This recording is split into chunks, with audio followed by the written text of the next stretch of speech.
Assalamualaikum warahmatullahi wabarakatuh. Waalaikumsalam warahmatullahi wabarakatuh. Alhamdulillahirabbil alamin wa bihi nasta'in ala umurid dunya waddin. Wassalatu wassalam ala asyrafil anbiya'i wal mursalin wa ala alihi washabbi ajmain amma ba'du. Yang terhormat Ibu Yanti, pembina Majelis Ta'lim Horonisa. Yang terhormat Ibu Ria, Ketua Majelis Ta'lim Horonisa. Yang terhormat Bunda Eri yang akan membawakan tausiah pagi ini, dan seluruh pengurus Majelis Ta'lim Horonisa serta jamaah Horonisa dan juga jamaah dari komunitas yang lainnya. Puji syukur kehadirat Allah Subhanahu wa taala pada pagi hari ini atas rahmat dan berkahnya sehingga kita dapat bertemu kembali dalam kajian rutin Majelis Ta'lim Horonisa pada hari ini, Senin 28 Maret 2022 melalui virtual Zoom. Salawat serta salam senantiasa terlimpahkan dan tercurahkan kepada Nabi besar kita Muhammad SAW yang telah membimbing umat manusia ke jalan yang lurus dan diridhoi Allah melalui dinul Islam. Mungkin ini hari ini kayaknya karena topiknya seru ya, akan banyak pertanyaan. Hari ini temanya adalah wudhu, tata cara wudhu Rasulullah SAW untuk perbaikan ibadah bulan Ramadan. Jadi dalam rangka menyambut bulan Ramadan juga, sekaligus menyambut bulan Ramadan, maka tema wudhu ini juga diangkat supaya di dalam kita beribadah selama bulan Ramadan lebih baik lagi dan lebih khusyuk lagi. Tidak berlama-lama, sebelum kita memulai, mari kita berdoa terlebih dahulu dengan membaca Al-Fatihah. Bismillahirrahmanirrahim. Alhamdulillahirabbil alamin. Alhamdulillahirabbil alamin. Ar-Rahmanirrahim. Maliki yaumiddin. Iyyaka na'budu wa iyyaka nasta'in. Ihdinas siratal mustaqim. Siratal ladzina an'amta 'alaihim ghairil maghdubi 'alaihim waladdallin. Amin. Raditu billahi robba wa bil islami dina wa bi Muhammadin nabiyya wa rasula. Rabbi zidna ilma warzuqna fahma. Amin. Baik, Bunda Eri, kita langsung berikan waktu kepada Bunda Eri untuk menyampaikan tausiah pagi ini tentang tata cara wudhu, cara Rasulullah SAW, sekaligus untuk memperbaiki ibadah di bulan Ramadan. Silakan Bunda Eri. Baik, terima kasih. Semuanya tetap semangat. Ya, semoga apa yang kita pelajari hari ini merupakan bimbingan langsung dari Allah Subhanahu wa taala. Mohon izin Ibu Yanti, saya memulai. Assalamualaikum warahmatullahi wabarakatuh. Alhamdulillahirabbil alamin. Wassalatu wassalamu ala asyrafil anbiya'i wal mursalin wa ala alihi wa sahbihi ajma'in amma ba'du. Alhamdulillahirabbil alamin. Puji syukur kepada Allah Subhanahu wa taala. Rahmat salam tercurah atas baginda Nabi besar Muhammad sallallahu alaihi wasallam. Betapa tak ada apa-apanya kita meskipun sudah belajar dan belajar terus. Saya senang hari ini semua berkumpul dari Ibu Ketua, Ibu Yanti, Ibu Rini, para ibu-ibu pembina, ibu anggota, ya, pengurus, karena memang mulai dari pengurus ya, rajinnya itu. Insya Allah akan ditularkan ke yang lain-lain. Proses ya, kalau dakwah itu butuh proses. Pengenalan tidak akan sekaligus orang suka dengan kajian-kajian kita ya. Yang jelas kita senantiasa menawarkan kajian-kajian yang sesuai tuntunan dari Rasulullah SAW. Perbaikan wudhu ini langsung ke tata cara wudhu Nabi itu adalah merupakan seri kedua dari pembahasan tentang wudhu yang pertama. Kenapa terus aja diubah-ubah tentang wudhu ya? Nah, kita kan ingat bahwa apalagi sekarang bulan Ramadan, kita harus punya 3 perbekalan bulan Ramadan. Pertama, bekal ilmu. Untuk bulan Ramadan ini, Kedua, bekal taubat. Yang ketiga, bekal kita adalah banyakin permohonan. Permohonan kemudahan dalam segala urusan. Udah disuruh oleh Allah. Masya Allah, tabarakallah. Kenapa kita terus ulik terus tentang wudhu ini? Kan ada hadisnya. Ya. Man abadallah. Barang siapa beribadah kepada Allah bighairi ilmin, tanpa ilmu, tanpa pengetahuan yang sesungguhnya. Kana ma yufsidu aktsara mimma yuslih. Itu yakin dia akan membuat banyak kerusakan daripada mendatangkan kebaikan karena tidak pakai dalil gitu. Kalaupun saya sering berbicara sederhana kepada ibu-ibu itu karena tidak mau memusingkan. Sebetulnya saya baca ya dari dalil tersebut. Tidak ada fatwa yang kata saya. Fatwa-fatwa saya yang paling ringan adalah fatwanya ulama.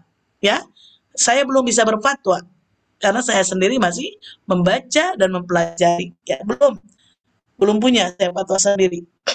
Ya, nanti ada orang yang bilang ulama palsu lagi. Jadi apa yang kita pelajari ya dari orang pakar-pakarnya lah. Karena saya juga sampai hari ini tidak pernah berhenti membaca dan belajar. Takut jatuhnya seperti tadi. Barang siapa yang beribadah kepada Allah tanpa ilmu, dia akan membuat kerusakan daripada mendatangkan kebaikan. Ada ya di kitab di buku saya, kitabnya nama Al-Amru bil Ma'ruf halaman 15. Kalau ibu nanti mau beli silahkan aja dicari di online banyak. Ya, misalkan di sana tidak tahu hukum wudhu terutama. Terus kalau mau puasa, tidak tahu hukum puasa, tidak tahu apa yang merusak puasa, tidak tahu apa yang disunahkan saat puasa, sehingga puasanya lalu berlalu begitu saja. Padahal banyak yang bisa kita lakukan gitu. Terus apa sih persiapan kita untuk mau puasa? Ya perbanyak taubat. Belum ya, kita belum kebahasan tentang wudhu karena memang perbakalan ini wudhu tersebut juga untuk puasa. Banyakin taubat, banyak ya doa taubat itu. Kalau saya tuh yang suka bernasib karena saya orang nasib, ada yang seperti ini. Sambil kita merenung, Allahumma gfir lana dhunubana waliwalidina warhamhuma kama rabbayana shighara. Bisa sama-sama ya.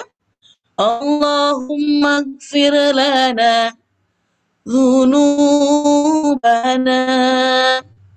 waliwalidina warhamhuma kama rabbayana shighara. Saya tidak dapat seperti yang lain.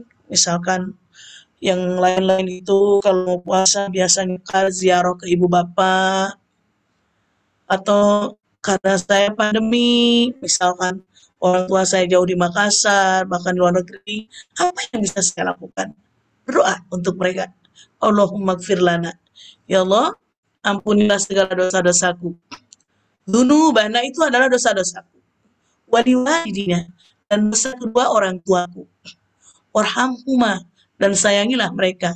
Kama rabbayana shighara, sebagaimana mereka menyayangi waktu kecil. Shighara itu adalah jamak dari shaghir. Ya, karena tadi pakai na. Kalau Allahumma firli waliwalidayya warhamhuma kama rabbayani shaghira. Itulah peletakan penggunaan bahasa Arab. Jadi yang shighara itu adalah jamak, bentuk jamak. Karena kita tadi pakainya na. Allahumma gfir lana. Nah itu kami. Ya, dzunubana. Nah, dalam bahasa Arab itu namanya domir mutakalim ma'al ghair. Domir mutakalim ma'al ghair itu adalah menandakan bahwa ma'al ghair berserta yang lain, bukan hanya aku. Karena kalau aku itu hanya rabbi firli, itu menandakan saya. Wahdah ya, mutakalim wahdah namanya untuk berbicara sendiri.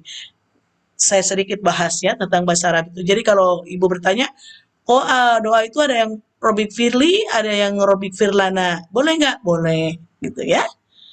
Jadi banyakin bekal-bekal taubat kita. Ya sampai saya sendiri juga seperti begitu. Apa namanya, seperti sudah menjadi bahasa plesetan berdoa itu sambil bernasib seperti tadi. Kalau lagi ingat orang tua, Allahumma gfir lana dzunubana. Bukan karangan saya ya, dari doa.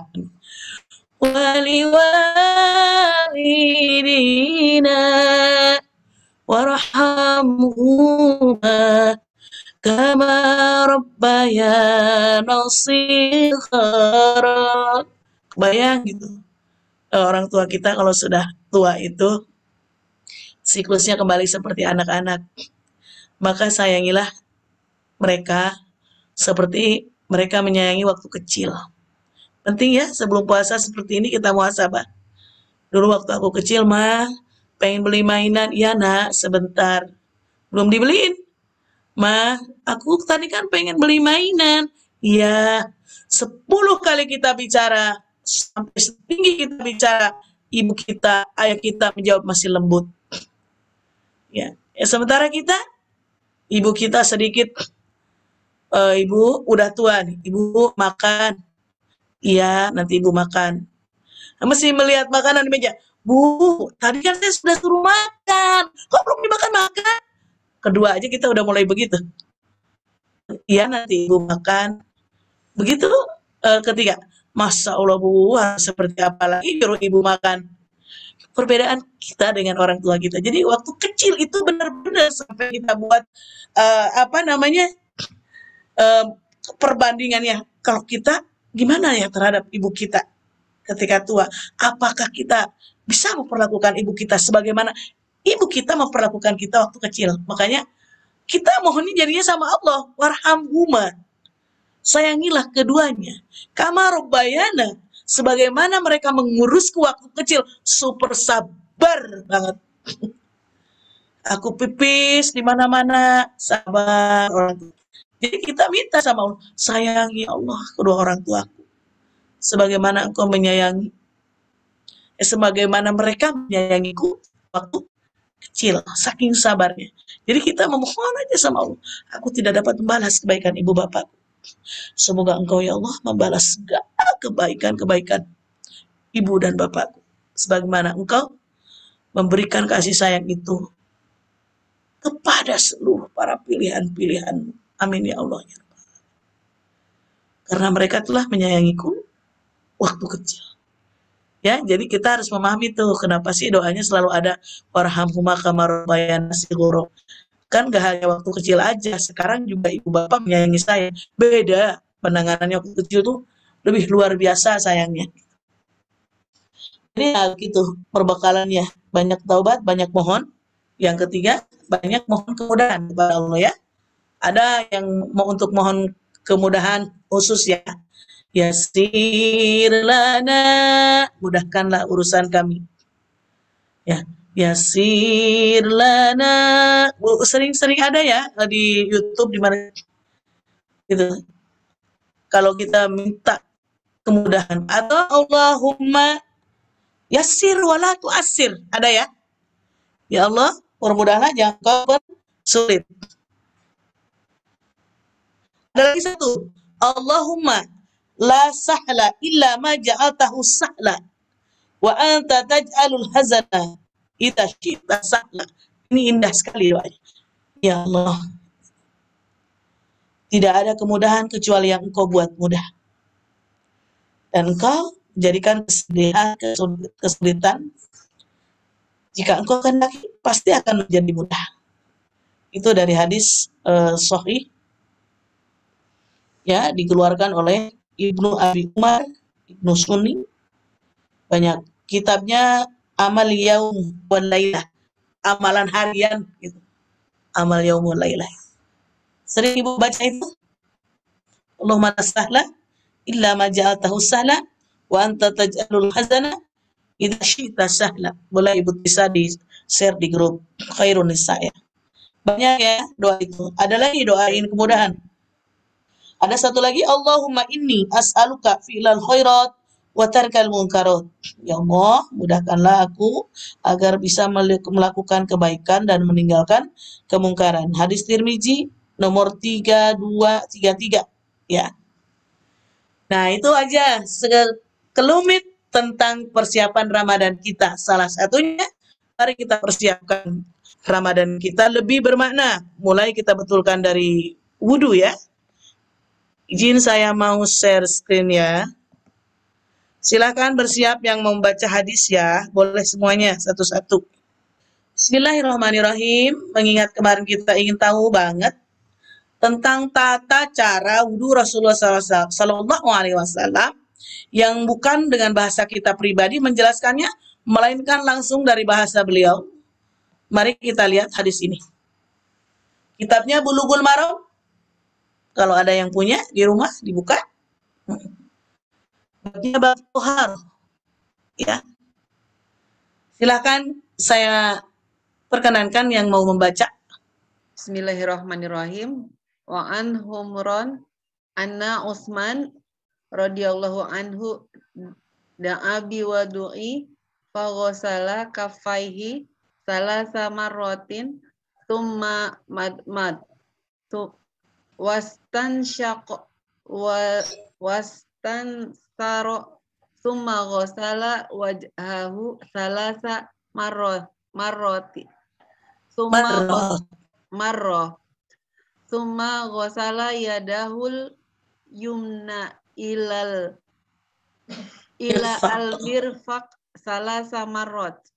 Summa yusra misla zalik. Summa masaha bira'sih.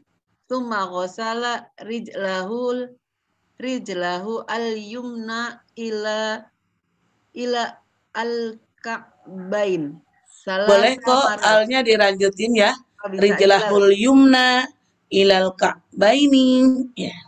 Ilal ka'baini salasa marot. Summal yusra misla zalik. Summa qala ra'aitu Rasulullahi sallallahu alaihi wasallam tawaddoa nahwa wudu'i hadza muttafaqun alaih. Mohon koreksi, yang paling atas itu bukan da'a biwadu'in, tapi da'a biwudu'in. Ya. Oh, da'a biwudu'. Silakan artinya. Bentar. Artinya dari Humran rahimahullah bahwa Utsman radhiyallahu anhu meminta untuk diambilkan air wudhu. Lalu beliau mencuci kedua telapak tangannya. Lalu berkumur-kumur, memasukkan air ke dalam hidung dan mengeluarkannya kembali. Lalu membasuh wajahnya 3 kali, mencuci tangan kanan hingga siku 3 kali, dan demikian juga tangan kiri, kemudian mengusap kepala, kemudian mencuci kaki kanan hingga mata kaki sebanyak 3 kali, dan demikian juga kaki kiri. Lantas berkata, aku melihat Rasulullah SAW berwudu seperti wudu yang telah aku lakukan. Muttafaqun alaih. Hadis riwayat Bukhari nomor 159 dan Muslim nomor 226. Baik. Jika pembahasan yang lalu kita hanya membahas tentang pokok-pokok yang dibasuh sesuai anjuran Al-Quran dalam surah Al-An'am. Tetapi pada pertemuan ini kita meningkat, yaitu membahas keseluruhan yang dibasuh dalam wudhu, ya. Karena kalau yang dari Al-Quran itu kan langsung basuh muka, ya kan, tangan, sedikit kepala, lalu kaki. Kalau sekarang ini di dalam hadis muttafaqun alaih itu artinya sepakat seluruh ahli hadis. Jika ibu seringnya melihat, bunda apaan sih muttafaqun alaih? Muttafaqun alaih itu sepakat seluruh ahli hadis menyepakati hadis ini. Karena hadis ini keluar dari Imam Bukhari dan Muslim, biasanya yang lain jadi sepakat. Kalau sudah gurunya oke, semua juga oke gitu. Kenapa? Karena udah pasti benar. Jadi dari Humran rahimahullah itu kita ulang lagi ya. Utsman radhiyallahu anhu. Ibu pernah mendengar sahabat Utsman? Utsman itu nama lainnya Dzin Nurain. Pernah dengar? Utsman punya nama lain. Nama lainnya Dzin Nurain. Apa itu? Salah satu sahabat yang mempunyai dua cahaya. Apa itu? Karena dua-duanya adalah putri Nabi Muhammad Sallallahu Alaihi Wasallam. Ketika kakaknya meninggal, ya, beliau kalau bahasa di kita namanya turun ranjang ya, Ummu Kulsum dan Ruqayyah. Jadi beliau punya titel sendiri, Dzin Nurain, sahabat Nabi yang mempunyai dua cahaya, karena putri-putri Nabi itu adalah cahaya. Utsman bin Affan, ya, beliau mencuci kedua telapak tangan, ya, begini ya Bu ya, maaf nih, tangan saya ya, begini, ini loh, telapak tangannya tuh bukan begini, ya, nih, di sela-sela nih, istinsar namanya, masukin jarinya, bukan begini ya, begini, nih, seperti itu, basuh telapak tangan, lalu berkumur-kumur. Nah, ini yang kaitannya dengan bulan Ramadan. Kalau kumur-kumur di bulan Ramadan, pada siang hari, otomatis ibu kan tidak makan. Siang hari itu berpuasa. Agak dijaga, jangan terlalu kuat-kuat. Jangan gitu. Jangan terlalu. Kenapa? Menjaga takut ada air keminum. Jangan kayak anak-anak kecil zaman dulu. Wudhu itu adalah kesempatan dia bisa minum di situ. Dulu kecil teman-teman saya bilang, ayo ayo wudhu katanya, biar ada yang masuk dikit. Wah, saya bilang batal itu. Ya, seger katanya. Jadi kalau puasa dijaga kumur-kumurnya. Karena apa? Karena kan kita hanya ingin mengharapkan sunnah. Tidak ada makanan. Karena pada saat siang hari kita sedang berpuasa. Tetapi kalau wudhunya pada sholat maghrib sampai subuh, malah itu kita harus kuat kumur-kumurnya untuk menghilangkan sisa-sisa makanan bekas buka puasa, bekas sahur. Jadi kalau siang hari, hati-hati jangan terlalu banyak air. Ingat ya, di dalam wudhu, air yang digunakan itu diukur. Sehingga jangan sampai masuk ke israf. Apa itu israf? Israf itu artinya berlebih-lebihan dalam menggunakan air. Seperti itu. Jadi jangan berlebih-lebihan dalam menggunakan air, mentang-mentang airnya banyak gitu. Apalagi bulan puasa seger gitu, kayak mandi. Ya kalau itu mandi saja. Jadi kalau wudhu itu jangan banyak-banyak, airnya ditentukan. Maksimalnya juga hanya 3 kali. Basuhan ya. 500 mili aja bisa dipakai untuk wudhu kok. Kita bayangkan ke sana. Kalau misalkan ibu bilang, tapi kan itu kotor, semua kotor. Kalau begitu cuci terlebih dahulu. Ya, sama dengan misalkan ibu bangun tidur yang pernah saya ceritakan pada pertemuan lalu, di sininya banyak kerak-kerak iler atau apa, udah cuci terlebih dahulu di luar wudhu ya, bersihkan dulu, baru berwudhu. Yang itu menghilangkan najis kalau itu malah ya, itu seperti cebok dulu gitu kan, itu menghilangkan najis yang menempel. Bau bu, iler itu kalau yang benar-benar dari perut kan soalnya. Ada beberapa ya, itu pembahasannya nanti kalau kita berkaitan yang mana yang termasuk iler disebut najis gitu. Itu kan bau sekali. Mana yang tidak? Yang tidak itu adalah yang penyakit ya. Setelah kumur-kumur, ingat yang saya bilang kemarin, kita harus tahu tujuan kumur-kumur. Ya, kalau bisa doanya baca doanya, kalau tidak ingat aja. Ya Allah, jadikanlah lisanku, gigi-gigiku, ya, lidahku selalu berzikir kepadamu, selalu menjaga dari perkataan yang tidak berkenan bagi orang lain. Lisanku ini mudah-mudahan ketika aku berkata kepada orang yang mengajak kebaikan, mereka mendengarku. Banyak permohonan dalam wudhu itu. Itu saat kumur-kumur. Yang ketiga, namanya istinsyak. Ya, karena bahasa Arabnya itu. Saya lihat dari hadis saja. Nih. Wastansyak. Lihat ya, nih. Kan kalau kumur-kumur namanya mado-mado. Wastansyak artinya istinsyak. Apa itu istinsyak? Istinsyak itu adalah memasukkan air ke dalam hidung, mengeluarkannya kembali menggunakan tekanan. Ditekan. Kenapa?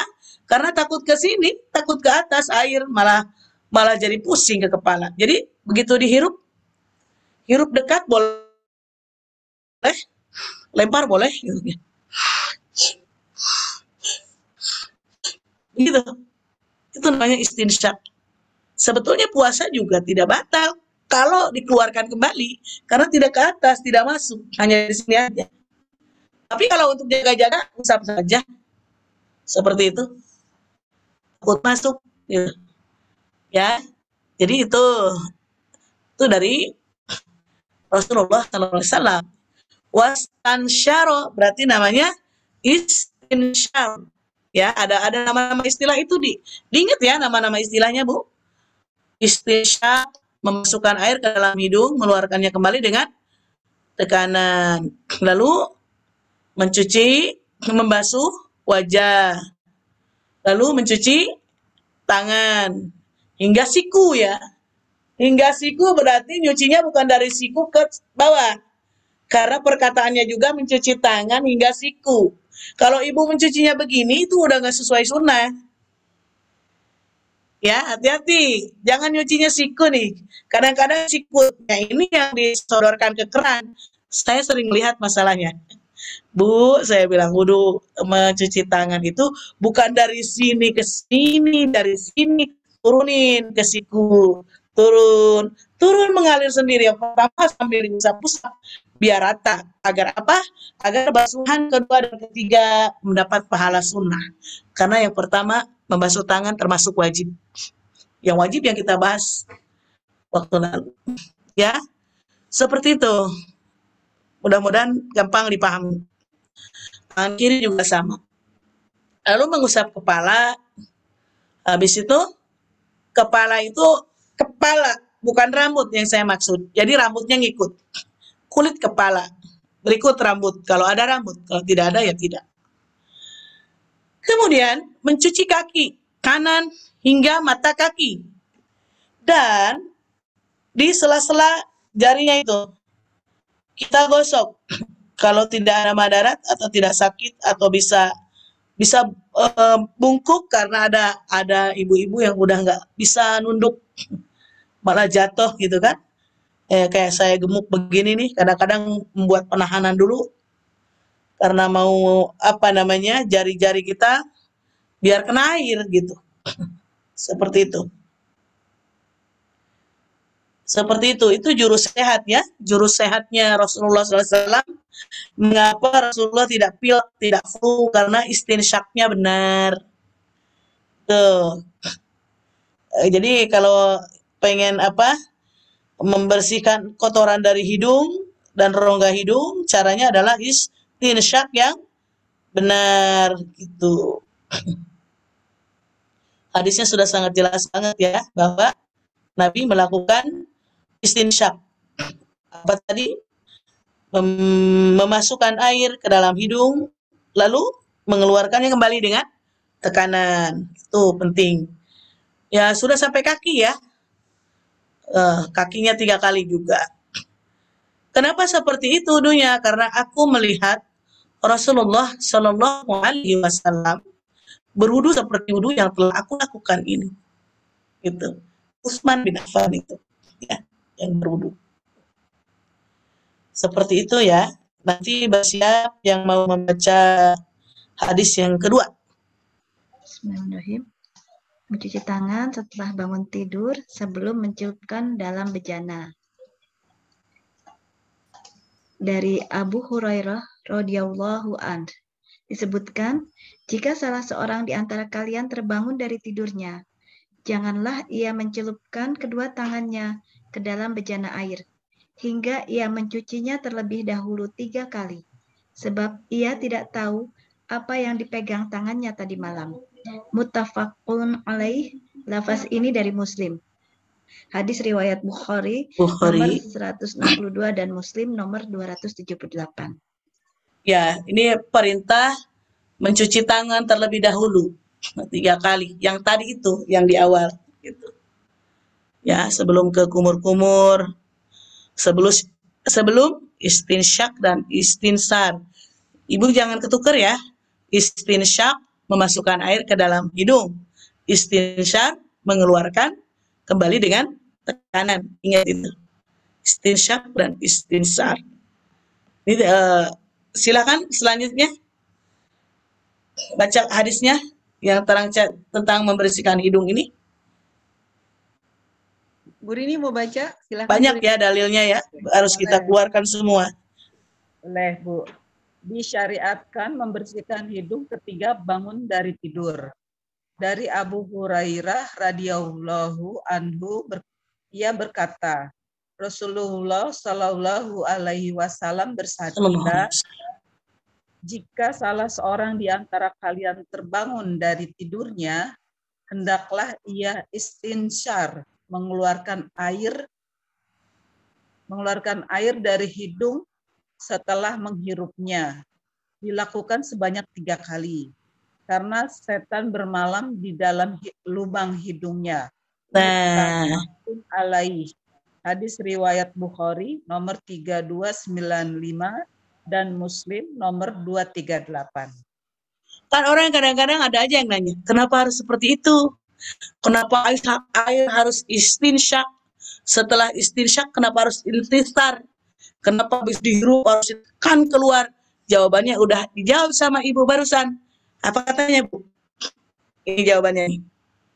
Karena setan bermalam di dalam lubang hidungnya semalaman. Oleh karena itu kalau bangun langsung istinsyak dan istinsar. Otomatis deh. Daripada cuma istinsyak sama istinsar, mendingan kita langsung berwudu jadinya gitu. Berarti kan boleh ya? Orang yang siapa? Orang yang lagi haid. Iya boleh aja, saya mau bersih hidung doang misalkan gitu. Atau saya mau melakukan wudu seperti biasa karena Nabi juga melakukan wudu bukan hanya untuk sholat. Bahkan Nabi wudu untuk menjaga kesehariannya agar selalu suci. Masya Allah. Itu dalilnya. Beliau kalau batal wudu lagi, bukan hanya karena sholat. Ya. Jadi ternyata kenapa harus seperti itu, harus istinsak dan istinsyar. Karena setan bermalam di dalam lubang hidungnya semalaman. Buang. Hadisnya sahih ya, jadi nggak bisa dibantah. Ini kita sedang melakukan yang pertama tadi, tugas sebelum Ramadan. Apa tuh? Beramal harus tahu ilmunya. Gitu. Jadi kita sekarang tuh sedang mengupas ilmu-ilmu tentang wudu ini. Karena barang siapa yang beramal tanpa ilmu, maka dia hanya membawa kemudaratan, tidak banyak manfaat kebaikan. Karena hanya katanya, dalilnya mana gitu. Hari ini kita kupas dalil itu. Baik, selanjutnya. Kalau berkumur seperti apa? Tadi kan istinsar sudah. Kalau kumur-kumur seperti apa? Silakan. Bismillahirrahmanirrahim. Tata cara berkumur-kumur dan Istinsyak. Dari Abdullah bin Sa'id tentang tata cara Zaid. Nabi Shallallahu Alaihi Wasallam. Kemudian Nabi Shallallahu Alaihi Wasallam memasukkan tangannya, lalu beliau berkumur-kumur dan beristinsyak, menghirup air ke hidung dari satu telapak tangan. Beliau melakukannya sebanyak 3 kali. Muttafaqun alaih. Hadis Jadi kalau 186 dan Muslim nomor 235. Baik, jadi kalau Rasulullah waktu memasukkan air ke dalam kumur-kumur itu pakai satu tangan. Oh, ya maaf. Ya, ada kan di sini dari satu telapak tangan. Ya. Nih, sesuai hadis. Gitu. Jadi satu kumur-kumur. Paham ya sampai situ? Ini tidak perlu ditafsirkan panjang karena dari terjemah sudah terlihat, juga sudah kita bahas, ini sebagai penguat saja. Silakan yang mau baca tata cara mengusap telinga. Silakan Ibu. Tata cara mengusap telinga dari Abdullah bin Amr radhiyallahu anhuma. Ia bercerita tentang tata cara wudhu Rasulullah Shallallahu Alaihi Wasallam. Kemudian beliau mengusap kepalanya dan memasukkan kedua jari telunjuk ke lubang telinga, lalu mengusap bagian luar dua telinga tersebut dengan ibu jari. Hadis Rasulullah Abu Daud An-Nasai disahihkan oleh Ibnu Usaimah. Gak apa-apa, nggak usah dibaca, bawahnya sama, Bu. Hadis ini punya penguat syawahid yang bisa mengangkat hingga derajat sahih.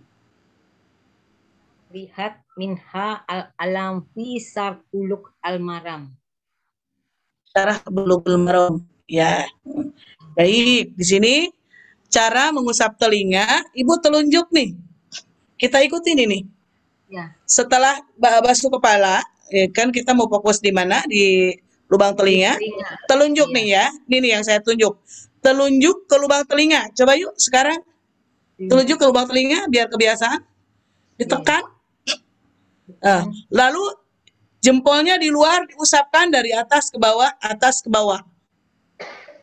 Jempol atau ibu jari.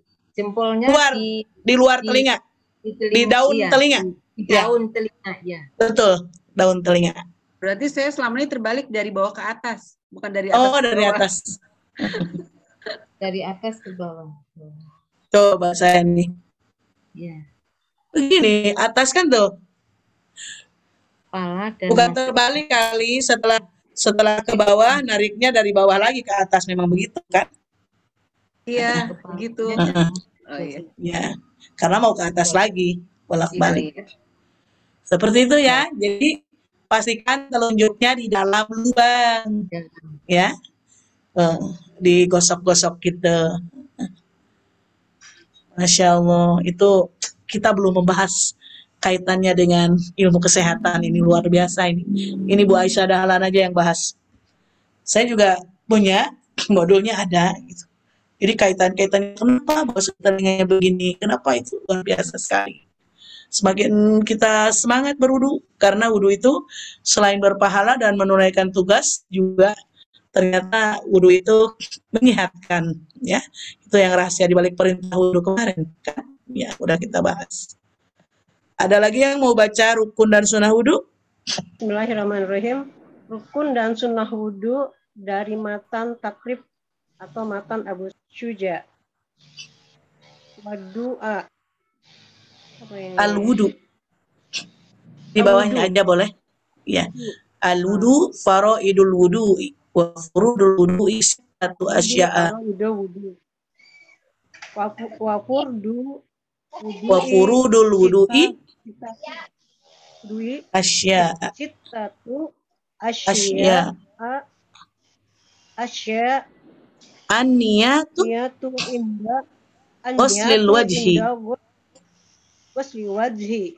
Wa ghuslul wajhi wa ghuslul yadain ilal mirfaqaini wa mashu ba'dir ra'si wa ghuslul rijlaini ilal qa'bain wa tartibu ala ma dzakarna. Rukun wudu atau fardu wudu ada 6. Fardu wudu ada 6, ya. 1, niat ketika membasuh muka. 2, membasuh muka. 3, membasuh kedua tangan sampai siku. 4, mengusap sebagian kepala. 5, membasuh kedua kaki sampai mata kaki. 6, tertib atau berurutan sesuai dengan yang telah kami sebutkan. Baik, ini yang dimaksud kayak gini tuh, agar ibu tahu mana yang sunnah, mana yang fardu. Yang fardu 6. Berarti ketika ibu memulai telapak tangan, kumur-kumur, basuh hidung, itu yang sunnah. Kan keren kalau kita tahu mana sunnah, mana fardu. Kalau ibu tidak tahu keseluruhannya mana sunnah, mana makruh, mana fardu, ibu semua nganggapnya fardu, itu tidak apa-apa. Ibu jangan anggap semuanya sunnah. Kalau nganggap semua fardu nggak apa-apa. Tetapi alangkah baiknya kalau kita gali ilmu itu sehingga kita tahu mana yang sunnah, mana yang fardu. Ya, jadi fardunya 6, udah sesuai dengan yang kita bahas kemarin, surah Al-An'am sudah dikirim ya. Dikirim di grup itu, apa itu yang rahasia di balik perintah wudu. Ini kalau yang sunnah-sunnah itu dibahasnya adalah yang paling awal dibahas. Ya, di mana? Di sini. Ini sudah dengan sunnah-sunnahnya. Ya. Nah, sementara sekarang kita mau spesifikasi biar terlihat, biar tahu mana yang fardu. Ini saja yang fardu. Jadi kalau ibu misalkan berkali-kali dalam sehari kentut atau pipis terus, bolak-balik ke kamar mandi karena diare atau hal lainnya, yang penting ibu lakukan 6 hal ini. Paham ya? Yang penting ibu ini, niat basuh muka, niat basuh muka, basuh tangan, usap kepala, membasuh kedua kaki, berurutan diingatkan, karena harus berurutan. Urutannya siapa yang menceritakan? Allah sendiri. Pertama wajah, ya. Kedua tangan. Allah sendiri yang mengurutkan itu. Jadi bukan kita ngarang-ngarang, tetapi semua sudah dipandu, ya. Itu sesuai ayatnya. Gitu. A'udzubillahi minasyaitonirrajim. Bismillahirrahmanirrahim. Ya ayyuhalladzina amanu idza qumtum ila sholati faghsilu wujuhakum wa Stop, Bu. Stop. Nih. Apabila engkau mau melakukan sholat, faghsilu wujuhakum, maksudnya rukun wudu ini ditentukan oleh Allah, bukan oleh kita. Faghsilu wujuhakum, basuhlah wajahmu. Terus ke depannya Ibu Tisa, 2 kata. Wa aidiyakum ilal marafiqi Allah yang bicara, sosok membasuh kedua tangan sampai siku. Ini kata Allah. Terus wamsahu sikum. Maka usap sebagai kepala nih. Ini Allah yang bilang membuat rukun wudu ini. Selanjutnya wa arjulakum ilal ka'bain. Cukup. Wa arjulakum itu artinya basuh kedua kaki. Ilal ka'bain itu artinya sampai mata kaki. Selanjutnya wa in kuntum junuban fatahharu. Kalau engkau dalam keadaan junub, maka sucikanlah dengan mandi junub. Perintahnya udah lain ya. Jadi Al-Maidah ayat 6 diingat sebagai dalil wudu yang menceritakan rangkaian fardu wudu ini. Sampai sini mudah-mudahan dipahami ya. Selanjutnya kita yang kenapa niat menjadi salah satu syarat wudu? Karena di sini niat itu adalah qasdus syai'in muqtaronan bi fi'lihi. Muqtaronannya bermaksud mengerjakan sesuatu dibarengi dengan pekerjaannya. Jadi kalau hanya niat saja tapi tidak berwudu, ya jelas tidak berhasil wudunya. Ya, sholat juga sama ya. Jangan hanya niat aja di mobil, niat sholat, tapi prakteknya tidak dilakukan, itu tidak berhasil. Ya. Kalau niat dalam wudu tuh ini yang pernah saya bahas. Niat menghilangkan hadas berarti nawaitu raf'al hadasi. Ya. Kalau untuk sholat berarti li istibhatis sholati. Iya. Itu makanya saya pandu waktu itu. Fardu lillahi ta'ala gitu. Nawaitu raf'al hadasil asgori Karena wudhu itu hanya menghilangkan hadas kecil. Kalau menghilangkan hadas besar itu mandi. Paham ya? Gitu. Jadi hadas itu ada dua. Ada hadas kecil, ada hadas besar. Kalau hadas kecil cukup dengan wudhu. Kalau hanya pup atau buang air atau kentut cukup wudhu saja. Ya, kalau junub, haid itu udah harus mandi. Seperti itu. Jadi dipahami sampai situ. Penting banget ya ilmu. Maaf ya, rada kencang-kencang sedikit Ibu, serius banget ini gitu. Gak apa-apa. Supaya apa? Supaya kita tahu. Karena tadi katanya ibadah man abada bi ghairi ilmin, ibadah tapi nggak punya ilmu, itu banyak rusaknya daripada manfaatnya. Basuh muka, batasannya wajah. Lihat nih, batasan wajah bahasa Arabnya tulan. Tempat tumbuh rambut kepala. Nah, bayangkan kalau basuh muka bukan di sini, bukan di depan. Di mana? Di atas, di sini. Ya, kalau basuh muka bukan di depan, tapi di atas kepala nih, dari mulai tumbuhnya rambut. Dari sini enaknya Bu bertemu dengan saya, jadi melihat saya berwudu. Saya sering itu. Kalau di Istiqlal yang saya ceritain, dibawa semuanya ke keran sama saya. Ini lihat saya, basuh muka saya begini, basuh muka saya bukan begini, tapi basuh muka saya dari atas tuh, lihat tuh. Airnya mengalir turun ke bawah. Kenapa? Ya, karena tadi di sini tuh antara tempat tumbuh rambut kepala di atas, biar turun ke bawah. Ya. Habis itu lebarnya ini nih. Mulai dari dagu hingga telinga tuh lebar kan. Jadi kalau mau sempurna wudunya, kalau di rumah ya nggak pakai jilbab, biar keusap semua. Kecuali dalam keadaan bepergian, nggak mau kelihatan aurat, yaitu bisa musab sini. Ini kan kita lagi berbicara wudhu yang sempurna ya, yang sesuai anjuran Rasulullah SAW. Jenggot kalau suami ibu dikasih tahu saja. Ya, jenggot itu harus disela-sela nih, supaya ada air masuk. Jenggot, wanita ada yang berjenggot ya Bu.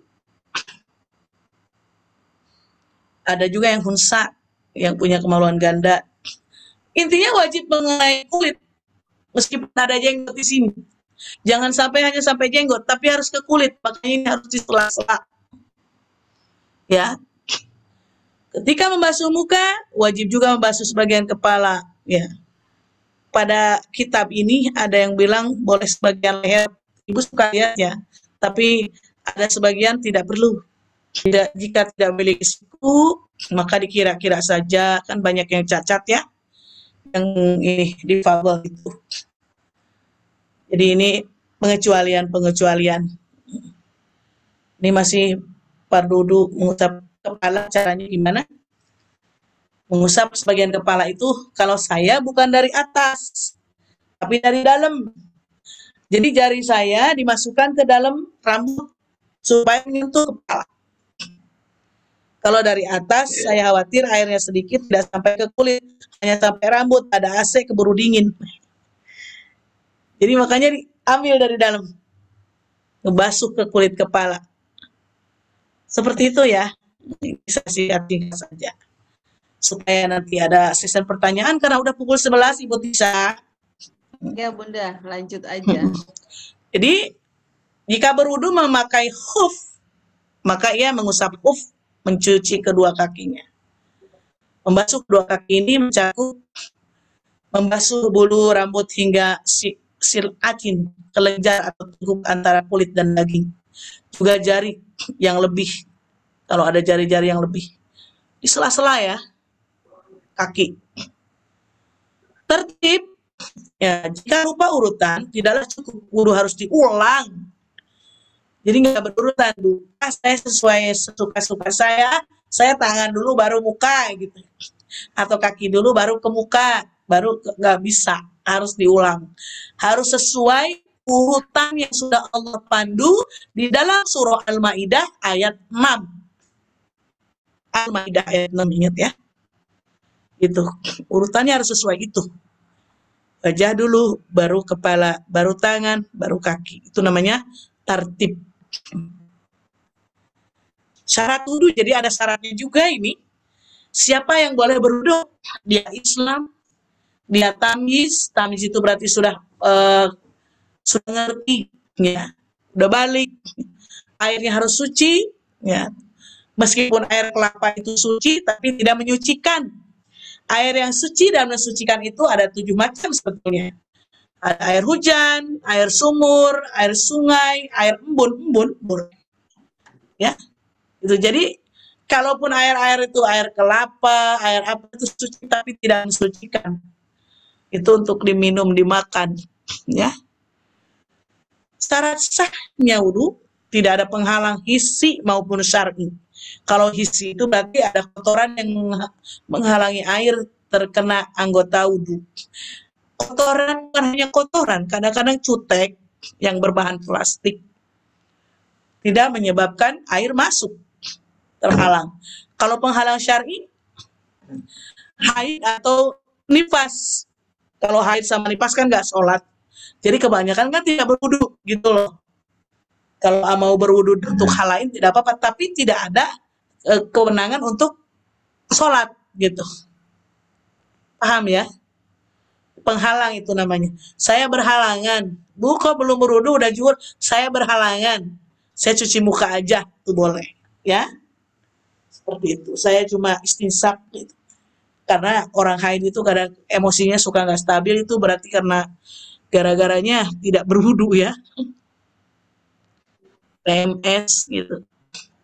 Ya, jadi penghalang syar'i itu haid dan nifas menyebabkan orang-orang tidak berwudu. Ya. Syarat sah wudu itu kalau kita berwudu untuk sholat tapi ya, berarti harus masuk waktu sholat. Tapi kalau memang dia ingin suci seperti Rasulullah itu, kalau batal Rasulullah berwudu lagi, gitu. Itu lain. Jadi kalau untuk sholat itu, sholatnya setelah wudu segerakan sholat. Paham ya? Ya, sunnahnya ada 10. Pertama mengucapkan basmalah minimalnya. Cuci kedua tangan tadi udah di banyak hadisnya. Madmadoh ke mulut, istinsyak dan istinsar. Mengusap seluruh kepala, itu sunnah. Kalau seluruh kepala sunnah ya. Kalau yang fardu tadi hanya di bagian kulit kepala sedikit. Telinga, menyela-nyela jenggot yang tebal, mendahulukan yang kanan dari yang kiri, namanya mualat. Ya, bersucinya masing-masing 3 kali seperti yang dilakukan oleh Rasulullah Shallallahu Alaihi Wasallam. Jangan lebih-lebih ya, lebih-lebih itu israf. Udah seperti itu Bu. Ini penjelasannya saja, Ibu bisa baca sendiri ya. Ya tuh banyak ya. Banyak sekali. Doanya sudah saya bahas pada pertemuan lalu. Nanti dikirim materinya ya ke grup. Ya. Sampai di sini Ibu. Alhamdulillahirrahmanirrahim. Mudah-mudahan bisa dipahami. Silahkan kalau ada yang bertanya, baik bertanya tentang seputar wudhu itu sendiri atau ada hal-hal lain yang memang dibutuhkan, ya, butuhkan jawabannya karena Ibu misalkan punya pertanyaan belum terjawab-jawab, silahkan. Ya. Baik, terima kasih Bunda, Masya Allah ya. Jadi sangat detail tadi disampaikan bagaimana cara berwudu yang benar sesuai sunnah Nabi Shallallahu Alaihi Wasallam. Silahkan ibu-ibu yang ingin bertanya. Ibu Susi, ya silahkan Bu Susi. Terima kasih Bu Tisa. Ya. Assalamualaikum warahmatullahi wabarakatuh, Bunda. Waalaikumsalam warahmatullahi wabarakatuh. Mau bertanya, ini berkaitan tadi yang wudu wajib itu kan basuh muka, tangan, kaki. Nah, bagaimana apakah wudu itu sah apabila yang wajib ini karena kita biasanya kan di luar rumah gitu, kita pada saat sholat, karena baju kita kan harusnya sampai ini lengan ini. Nah, bajunya itu tidak bisa disingkap gitu, sehingga kita hanya separuh ataupun kita hanya di luar. Bagaimanakah hukumnya? Termasuk untuk kaki yang karena kondisi di jalan tuh kadang kita tidak bisa memperoleh tempat yang kita bisa leluasa membasuh kaki. Demikian Bunda, terima kasih. Assalamualaikum warahmatullahi wabarakatuh. Ada lagi 3 orang? Biar bersambung-sambungan. Ya. Silakan Bu Ditulis Yanti. ya Ibu Tisa. Ya, terima kasih Bu Tisha. Bunda, saya mau meneruskan Ibu Rosana. Tadi Ibu Rosana sudah tanya Silakan. mengenai yang kaki. Ya, Bunda, kalau kita sedang dalam perjalanan, misalnya naik bus bersama-sama gitu ya, sama rombongan-rombongan, lalu kita batal wudhu, tapi terus mau wudhu lagi kan, supaya tidak batal wudhu, kita wudhu lagi bersegera, maksudnya cepat-cepat gitu ya, karena ditunggu orang lain-lain. Bukan untuk sholat, asal pokoknya kita dalam keadaan wudhu. Itu untuk yang kaki, apakah kita boleh nggak buka sepatu gitu Bunda? Waktu dulu saya umroh atau haji itu ustadznya boleh mengusap kaki lagi pakai sepatu gitu aja gitu loh. Jadi saya ragu. Itu aja, makasih. Ya, satu lagi Ibu. Silakan satu lagi yang mau bertanya. Ada 3 pertanyaan dulu. Pertama, ada? Saya boleh tanya Ibu? Ya, silakan Bu Joko ya. Lina dari Masuk. Iya. Ini Bunda. Assalamualaikum warahmatullahi wabarakatuh. Waalaikumsalam. Untuk masalah tempat wudhu, kan biasanya kalau kita di luar, biasanya kita wudhunya itu di kamar mandi yang ada toilet atau WC-nya itu. Itu sanggup apa enggak ya wudhu di situ? Baik. Terima kasih. Assalamualaikum warahmatullahi wabarakatuh. Sudah 3 bertanya, semuanya berkaitan.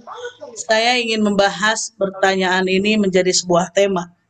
Temanya judulnya 5 kesalahan yang dilakukan perempuan saat berwudu. Perhatikan baik-baik ya Ibu Rosana Susi. Ada 5 kesalahan yang dilakukan perempuan saat berwudu. Pertama, malas membuka hijab sehingga membasuh mukanya tidak sempurna. Kedua, kesalahan itu adalah tidak membersihkan make up yang waterproof itu sebelum wudhu, tapi dia hantam terus make up-nya sehingga air belum tentu masuk. Kesalahan ya. Yang ketiga, kesalahannya adalah siku masih tertutup. Padahal sudah dianjurkan bahwa minimal kita tuh pakai resleting atau pakai kancing sehingga kalau kemana-mana sudah bisa dibuka. Itu yang terjadi kesulitannya saat memakai kebaya. Betul, Bu. Tapi itu kesalahan. Nomor 3, siku. Keempat, kesalahan perempuan suka lupa mengusap sela-sela jari. Padahal Rasulullah sangat menyukai ini dalam hadis Abu Daud. Sempurnakanlah wudumu, regangkanlah jari-jari, berlebihlah dalam berkumur dan istinsaq, kecuali engkau sedang berpuasa. Hadis Abu Daud. Kecuali engkau sedang berpuasa. Ya. Yang kelima, kesalahannya tidak membasuh hingga mata kaki asal-asal. Ya, tadi pertanyaan Ibu Yanti. Ya, tapi kata Ibu Yanti tadi aku bukan untuk sholat. Ya, tapi sebaik-baiknya wudhu adalah sempurna karena saya tadi bilang wudhu itu tidak terlalu untuk sholat. Tapi lakukan wudhu yang sempurna karena kan di wudhu aja sudah berpahala gitu ya. Di wudhu aja pahalanya sudah luar biasa sehingga orang tidak harus untuk sholat saja karena niat memang wudhu ibadah gitu ya. Sempurnakanlah supaya dapat pahala sempurna wudhu. Dari 5 kesalahan tadi yang diceritakan Ibu Susi, jadi kita sudah tahu bahwa itu tidak boleh dilakukan. Kecuali, ada kecualinya Bu. yang Ibu Yanti juga masuk tadi pertanyaannya. Kita berniat untuk khuf, membasuh hanya sepatunya aja, itu namanya khuf, itu pengecualian. Ya, Ibu Susi berani nggak? Kita kan tidak sampai sikut, tapi bajunya Ibu basahin. Itu kan tangan dalamnya kena. Berani nggak seperti itu? Itu. Saking apa? Ini merupakan kesalahan sampai hadis-hadis Nabi keluarkan di sini. Tidak bisa ini gitu. Mau minta rukhsah dari mana gitu. Karena apa? Karena Nabi sendiri sudah bicara, sempurnakanlah wudhu kalian. Sesungguhnya Rasul bersabda, celakalah tumit-tumit yang tidak terbasuh air ketika berwudhu dari api neraka. Nauzubillah. Jadi karena ada yang membasuh tidak ke tumit, ada yang membasuh tangan tidak ke sikut. Itu kesalahan Ibu. Makanya saya bahas menjadi satu tema, saya bilang. Jadi terjawab sudah di situ semua. Pertama, malas membuka hijab. Sehingga tidak sempurna membasuh wajahnya. Makanya kenapa sebetulnya sekarang sudah enak sekali ya. Udah ada toilet wanita gitu. Gitu. Jadi kita boleh buka nih hijabnya. Digini ini, tetap tutup kepala ya. Saya juga suka, Bu. Saya buka depannya. Lalu saya lipat ke sini ke kepala sehingga muka saya kebuka. Selalu saya. Maka saya mencari tempat yang sepi, kadang-kadang keran-keran yang di pojok-pojok supaya nggak terlihat orang, agar saya bisa menyempurnakan membasuh muka. Karena kalau tidak dibasuh dengan sempurna, itu merupakan kesalahan. Begitu. Memungkinkan ada bagian wajah yang tidak tersapu kalau tidak dibuka ya. Padahal anjuran membasuh wajah saat dulu adalah sampai dekat tumbuhnya rambut di atas. Seperti itu. Ini udah dilihat ya. Ada hadis riwayat Ahmad, saya bacakan. Rasulullah pernah melihat seorang sholat. Sedangkan di punggung kakinya, punggung kaki, ada bagian mengkilap karena tidak terbasuh air wudhu. Ya, di punggung kaki ada seukuran koin dirham. Namun Rasulullah menyuruhnya mengulang wudhunya kembali. Wudhu lagi kamu. Kenapa?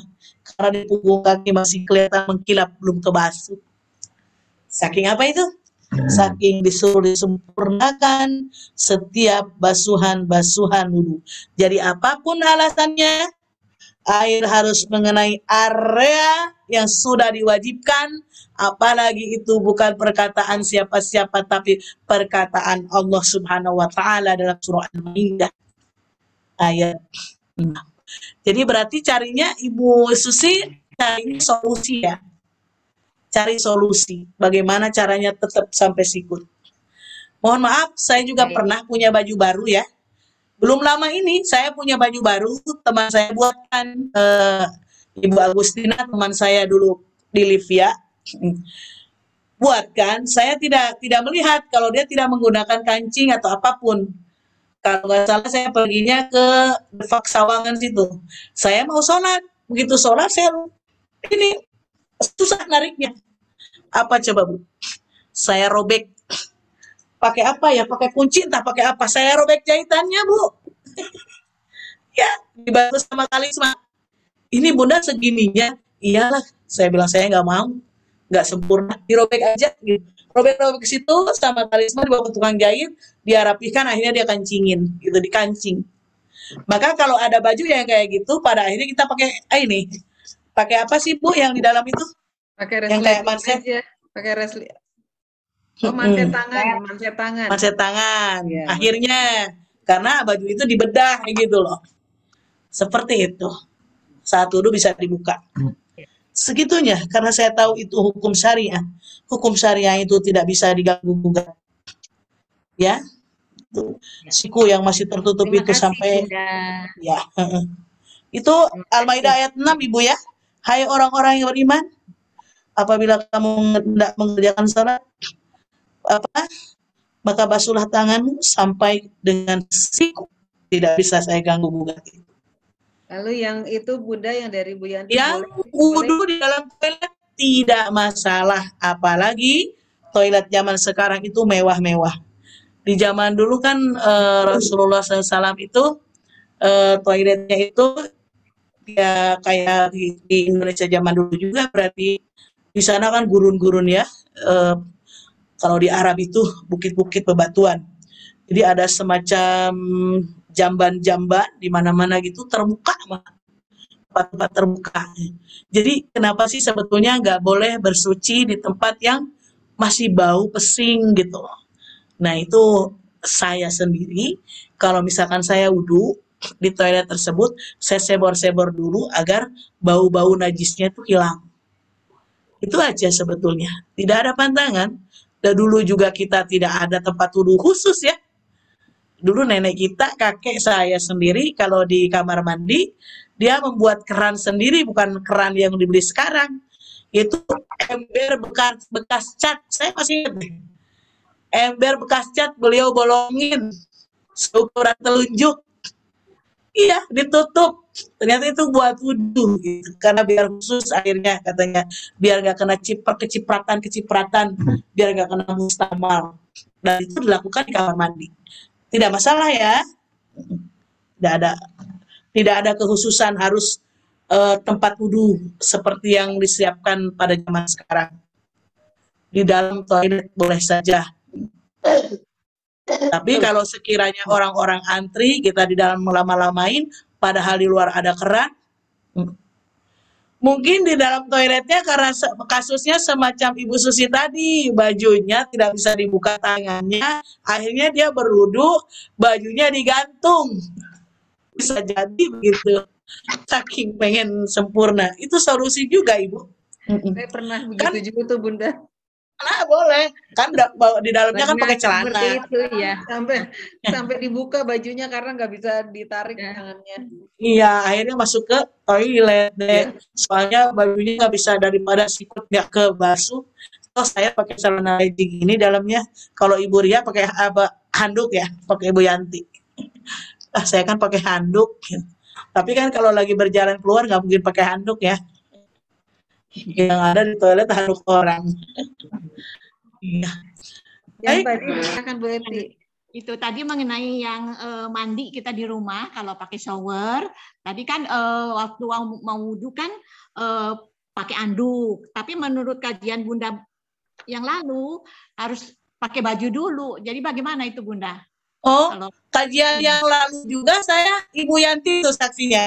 Minimalnya pakai handuk. Oh, minimal ya. Baiklah kalau gitu. Ibu Yanti masih ngebahas tadi di awal bertemu. Iya, justru saya jadi bertanya. Saya sekarang setelah dengar itu, saya selalu pakai baju dulu. Ya udah kalau boleh pakai handuk. Itu lebih bagus. Lebih bagus menutup auratnya. Yang pakai handuk itu minimal, tidak telanjang ya. Iya, baiklah. Ya. Terima kasih Bunda. Sama-sama. Hukum mengusap huf saya ulang, Ibu Tisa. Ya. Huf itu mengusap huf adalah boleh. Mayoritas ulama mencuci kaki lebih afdol, lebih utama daripada mengusap huf. Tapi boleh gitu. Karena apa? Karena ada keringanan aja dalam Islam. Kenapa? Misalkan karena ada tadi darurat-darurat ya. Kalau tidak ada darurat kan tidak, tapi lebih baik dicuci gitu saat itu. Iya, baik, terima kasih Untuk Bunda. mendatangkan keringanan aja, kemudahan saat kesulitan dalam perjalanan atau lainnya gitu. Iya, baik. Jadi dilihat daruratnya dan dilihat kesulitannya, karena kesulitan tersebut bisa jadi didapati ketika safar yang biasanya tergesa-gesa sehingga sulit untuk mencuci kaki secara langsung. Ya. Baik, terima kasih Bunda. Syaratnya kan ya, Ibu bisa. Iya. Syaratnya belum? Syaratnya. Iya, syaratnya. Syaratnya harus dipenuhi. Mengusap huf itu berarti sebelum mengenakan huf kita harus bersuci, berwudu dan mandi. Sebelumnya tuh sudah ada wudu-wudunya. Paham nggak? Sebelum kita sudah niat ya Bunda bahwa nanti wudunya. Enggak, sebelum-sebelumnya juga sudah mengalami wudu, misalkan kan batal. Iya. Ya, mau wudu ulang gitu ya.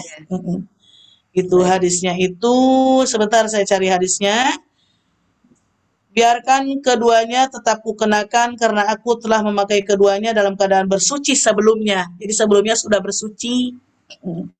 Nabi ini yang bilang. Pakai sepatu. Lalu beliau cukup mengusap huf saja ketika datang waktu sholat dia berwudu kembali tapi mengusap khuf ke bawahnya. Oh, jadi syaratnya harus bersuci sebelumnya. Itu Ya, baik. para ulama sepakat. Hati-hati nak. Bagaimana Bu Yanti? Cukup jelas atau masih mau bertanya lagi? Terima kasih Bunda Eri, Bu Tisha, jelas, sudah jelas sekali. Oke, baik. Ya, terima kasih. Yang diusap adalah punggung ya Bu, punggung sepatu, kalau bawahnya mah lain. Nanti ada kotoran-kotoran ya. Iya Bu Eri. Baik. Terima kasih. Ada pertanyaan lagi yang lainnya? Silakan. Bisa? Iya, silakan Bu Rini. Ya. Terima kasih Bunda Eri. Ini kita kan sering jadi panitia ya kalau untuk acara mantu atau gimana gitu. Ini acaranya itu kan jam 7 gitu ya. Sementara kita ini udah didandanin dulu nih dari jam 4 atau jam 5 ya, tapi kita udah wudhu dulu Bunda. Sehingga maghrib kita berharap udah nggak wudhu lagi langsung, tapi terkadang kita batal nih. Nah ini sementara nih kita udah di make upin lengkap begitu, gimana ya Bunda? Tadi kan Bunda bilang katanya harus dibersihkan dulu. Nah sementara waktunya ini udah kepepet gitu. Nah gimana nih Bunda Eri? Terima kasih. Make upnya Ibu tuh jenis apa dulu gitu. Kalau make upnya ya sekarang kan make up yang wardah, yang memang kalaupun dia ada di muka kita, air tetap masuk, berwudu seperti biasa. Ya. Bagaimana Ibu? Paham sampai situ? Jadi nggak perlu pakai dihapus dulu semua ya? Tidak, kan tadi yang dihapus itu yang waterproof tadi. Yang ya, ada zat-zat plastik. Bunda Eri. Gitu ya. Ibu itu ada yang mengatakan kalau dalam acara-acara gitu ada yang bilang jama itu Ibu masih suka pakai ya?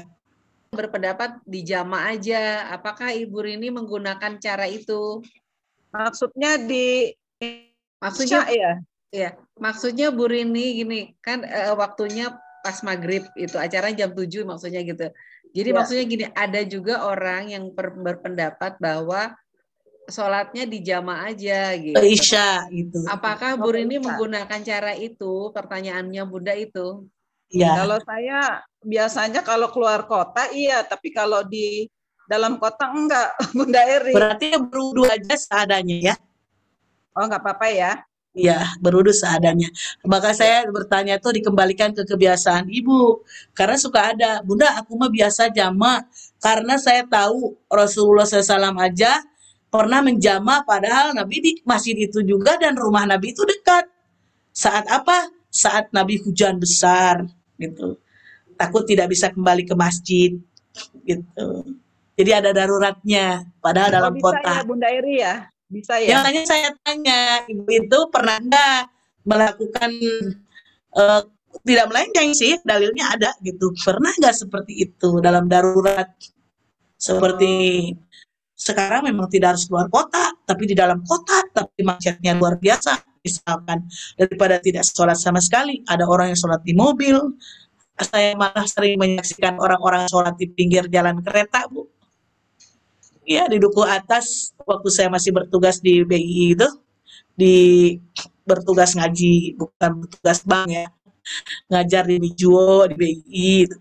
Ketika saya bilang saya pengen cepat saya naik kereta dari duku atas ke Sudimara waktu saya tinggal dekat kampus IKI. Saya melihat orang-orang itu pakai koran sholat pinggir-pinggir kereta. Saya bilang itu masih lebih baik gitu. Karena takut katanya beberapa menit lagi katanya karyawati itu. Kenapa? Saya menghindari jamaah Bunda. Selagi saya bisa melakukannya. Tapi kan kalau dia nggak pakai make up tadi ya Bu. Gitu. Dan dia berwudu di kantornya. Luar biasa ya. Orang-orang yang ingin memenuhi panggilan Allah. Tidak menerima rukhsah. Artinya selama dia bisa melakukannya secara kontan pada saat itu dia melakukannya. Jadi ada sisi baiknya gitu. Gitu. Ibu tetap ya, paham ya? Semua ibadah yang terafdol adalah yang kontan pada saat itu pastinya. Kalau yang dijama itu karena keringanan, karena dalam kesusahan. Dilihat dulu aja sisi madaratnya. Kalau ibu tidak begitu madarat sih, saya masih bisa berwudu gitu. Tapi yang jelas riasannya agak hapus-hapus, tinggal pakai bedak lagi, pakai lipstik aja. Kembali kepada keyakinan ibu sendiri. Ya, karena ibadah itu harus yakin. Kalau yang masih ragu, mah tidak diterima. Silakan. Silakan yang mau bertanya. Ya, terima kasih Bu Rini. Ya, jadi sering itu yang seperti Bu Rini pertanyakan itu sering terjadi kondisi seperti itu. Jadi dikembalikan kepada kebiasaan kita dan keyakinan masing-masing ya, mau di jamaah atau wudunya yang rukun-rukun aja tadi ya Bunda ya. Gitu. Ya, seperti itulah ya, Ibu. Makanya di dalam ilmu itu bukan hanya ilmu fikih, tapi ada juga namanya ilmu usul fikih. Ada ilmu fikih, ada usul fikih. Usul fikih itu adalah menjawab segala solusi-solusi seperti tadi. Permasalahan-permasalahan dalam ilmu fikih. Namanya ilmu usul fikih. Dia usul fikihnya itu yang kayak pertanyaan Ibu apa hari ini ya, yang terakhir tadi, jawabannya la dororo wala diroro. Itu mesti lihat sisi-sisi madarat, seperti orang begini, sholat tapi bajunya kotor, misalkan maaf, dalamannya kotor, tapi dia ingin menghadap ke Allah, sholat saja. Itu yang jawab adalah ilmu usul fikih. Jadi solusi dalam keadaan-keadaan darurat. Gitu. Ya emang banyak sekali. Beragam ya makeup itu yang dipakai sekarang. Ada yang dapat luntur saat dibasuh air, ada yang susah itu tahan air sehingga air wudhu nggak sampai ke dalamnya. Setiap menjalankan sholat dilema itu bagaimana nih caranya, kan harus dibasuh dulu gitu. Sementara memakan waktu ini saya meriasnya kembali gitu kan gitu. Maka orang itu ada yang mengambil simpelnya langsung, saya jamaah aja lah, suka gitu. Atau saya sholat aja dalam keadaan apapun, saya wudhu, saya yakinkan aja bahwa wudhu saya sah, gak apa-apa. Karena apa? Yang penting tahu ilmunya, tahu niatnya tadi. Daripada tidak kan, jangan sampai meninggalkan sholat gitu. Begitulah ya, Ibu. Gitu. Satu pertanyaan lagi boleh nggak Ibu? Ya silakan Bu Luke. Ya terima kasih Bu. Assalamualaikum Bunda Eri. Ya, Waalaikumsalam warahmatullahi wabarakatuh. Jadi tadi kalau menurut penjelasan Bunda tadi memang ada ilmu fikih dan usul fikih, karena dalam keadaan sehari-hari kan kita inginnya sempurna semua ya Bunda ya. Betul. Tapi dalam kenyataannya kadang-kadang ya ada hal-hal darurat yang membuat kita menjadi tidak sempurna menurut ilmu fikih. Jadi tadi sudah ada jawaban. Tadi saya ingin menanyakan itu Bunda. Betul, untuk menguatkan ya. Iya, untuk menguatkannya. Kemudian yang kedua Bunda, ini kan sekarang juga ya termasuk saya mungkin suka memakai cat kuku Bunda. Iya. Cat kuku Kitex. Memang sekarang ada yang cat kuku bisa langsung dihapus kan Bunda. Nah sekarang dari sisi hukumnya fikihnya itu seperti apa Bunda? Karena ada yang berpendapat kita wudhu dulu baru ngecat kata gitu. Tapi ada memang sama sekali nggak boleh. Jadi harus dihapus dulu semuanya baru kita wudhu. Nah itu mohon pencerahannya Bunda. Terima kasih. Kalau gitu saya jawab pendapat ulama boleh nggak Bu? Pendapat Buya Hamka lah ya. Pendapat Buya Hamka, selama ibu misalkan pakai make up atau pakai perias seperti cutek atau lainnya, kalau itu masih kena ke kulit atau kena ke kuku karena misalkan atau bedaknya itu luntur atau cat kukunya itu luntur, itu masih sah Bu. Ya, masih sah. Itu saya baca di tafsir Al-Azharnya Buya Hamka di dalam bagian-bagian intisarinya itu tentang bab tadi surah Al-Maidah ayat 6 di bawahnya ya. Jadi hal-hal yang menempel di kulit yang dapat menghalangi wudhu tidak hanya make up sebetulnya, bisa benda lain, kuku ya, cat tadi berarti makanan lain. Tapi kalau memang ia tidak menghalangi kulit, tidak menghalangi ya, berarti catnya kan luntur gitu. Berarti dia masuk ke kuku. Itu tidak masalah. Itu saja Ibu. Jadi prinsipnya tidak menghalangi ya Bu ya, tidak Betul, tidak betul. menghalangi kulit atau kuku dan sebagainya. Ya. Kalau mau berbicara syariah, yang tidak sah itu tadi make up-nya yang waterproof. Kadang-kadang hanya dugaan kita juga tidak tahu jenis make up-nya apa. Padahal itu make up luntur juga, cuma tebel mungkin. Bunda, ada. maaf, Makasih, tadi Bunda pertanyaannya Bunda kan wudhu dulu baru pakai kutek gitu maksudnya Bunda. Iya, Itu Iya, boleh ya? tadi beliau juga bilang wudhu dulu baru pakai cutek, tapi dalam keadaan sudah bercutek dia batal, mau wudhu lagi gimana gitu loh. Oh ya, harus dihapus ya Bunda. Iya. Tidak harus dihapus kalau dia luntur. Oh, kalau luntur, kalau nggak luntur kan kalau harus nggak luntur dihapus. ya nggak boleh ya Bunda ya. Iya, itu kan ada zat plastik. Iya. Tadi itu kan Ibu Rini menceritakan solusi, orang-orang memberi solusi. Kalau memang mau pakai cutek, kamu wudhu aja dulu gitu kan. Ya. Nah, ini kejadiannya setelah pakai cutek dia batal gimana gitu kan Bu Tisa. Iya. Jadi ya udah Ibu wudhu aja. Kalau cuteknya cutek halal itu berarti tembus air. Ya. Kalau sekarang Gitu. ada sih yang peel off, jadi langsung dikeletek gitu, dikeletek lepas. Bisa Iya. Ya Bu Tisha. Iya. Terima kasih Bunda Eri. Sama-sama.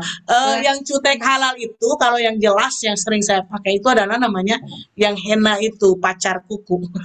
Iya. Itu tembus air. Yang Nempel dari terus kan, itu Bunda. dari daun-daunan ya. Iya, itu tembus air.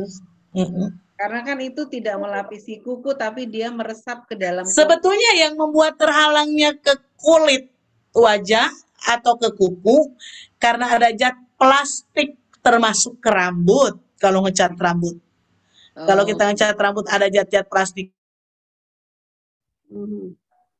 berarti kita mandi haid kita bagaimana itu? Itulah Islam mengatur sedetail itu. Makanya jangan terlalu berlebih-lebihan mengubah-ubah ciptaan Allah, ya. Takut tersesat, takut banyak zat-zat plastik yang menghalangi datangnya air ke rambut, zat plastik yang menghalangi datangnya air ke muka, zat plastik yang menghalangi datangnya air ke kuku. Itu tidak sah semuanya. Makanya hati-hati. Karena zat plastik itu penutup, plastik itu kan tidak masuk. Gitu. Itu aja bahasa di dalam fikihnya. Tapi kalau selama bukan tidak ada zat plastiknya, dia mewarnai rambut dengan henna. Kalau dulu saya pakai air teh, terus dimasukkan henna yang warna marun, jadi pirang rambut saya. Kerjaan saya itu di pesantren. Iya, tapi itu kan tidak ada zat plastiknya, gitu. Banyak cara tuh Bu untuk menjadi cantik. Banyak sekarang pilihan-pilihan yang halal ya. Gitu. Baik Ibu, mudah-mudahan semua berkenan dan bermanfaat ya. Terus aja ditanyakan kalau belum nyambung kita cari sambungannya. Iya, masih ada yang mau bertanya? Silakan. Silakan ya, ada dari Elmakin boleh loh bertanya. Nggak harus yang dari Horenisa. Silakan ya yang mau bertanya. Mbak Tisha tanya. Iya. Silakan Bu Nur. Assalamualaikum warahmatullahi wabarakatuh, Bu Heri. Waalaikumsalam warahmatullahi wabarakatuh. Saya mau bertanya tentang anak yang sakit. Setiap saya wudhu, tidur, atau delay ya, Bu Tisha? Iya, delay. Bu Nur, bisa diulang pertanyaannya? Bu Nur, Bunda, beliau memiliki putri yang kondisi saya sakit ya Bu Nur ya, sakit jadi harus dibantu sama kita gitu, maksudnya gitu. Ya, kalau tiap kali wudhu kan di tempat tidur atau di kursi roda. Maksud saya yang saya ingin tanyakan adalah kalau mau sholat berikutnya apakah harus berwudhu lagi? Kalau tidak batal boleh. Ya? Boleh. Kalau dia tidak batal boleh.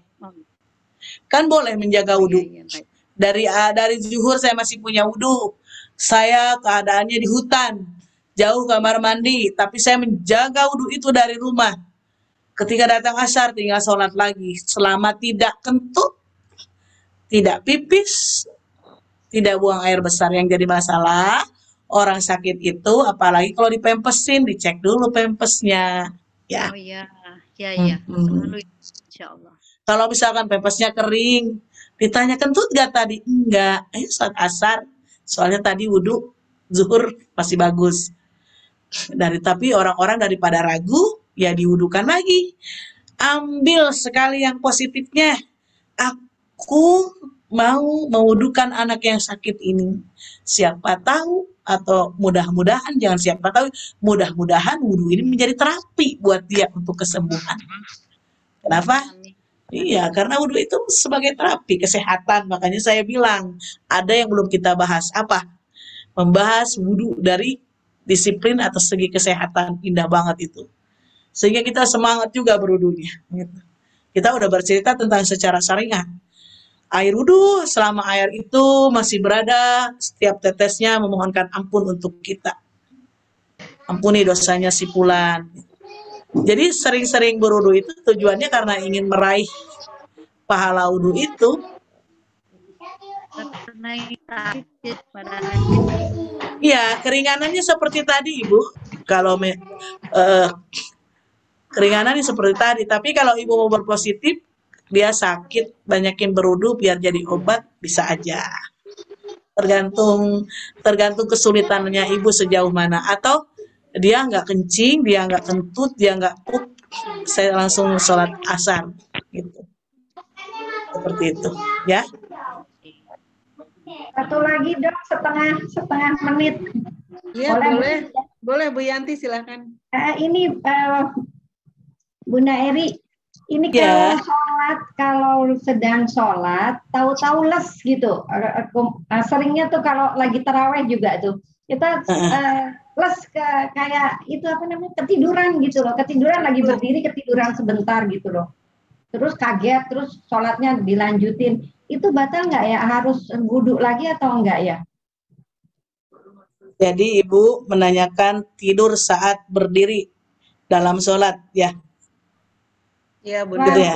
Bu Eri, berdiri walaupun lagi duduk gitu, kita kan tahu-tahu suka les berapa detik gitu, sadar lagi bahwa oh lagi sholat gitu. Itu harus wudhu nggak ya?